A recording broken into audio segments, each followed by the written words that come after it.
mass transit that was affordable.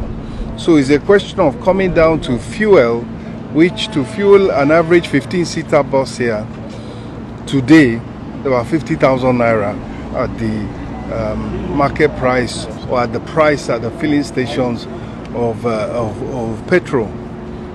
On the other hand, the cost of CNG is about 3 times less. It's about 1/3, if not 1/4. So what you can fill for 55,000 or so, you can now fill for around 15,000. So that's a huge savings that will help reduce or maintain a lead on transport costs. So it's a very key initiative. And the thing about the CNG initiative, the Presidential Initiative on Compressed Natural Gas, is that it has taken time. We've all gone around and we have seen that these are not purchases of finished goods or finished products.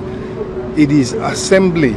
So at the same time as helping the inflationary effect, reducing the price of fare, well, at the end of the day, reducing transport costs to the average Nigerian. As well as that, it's also helping to grow the economy. So it's two critical aims are being achieved.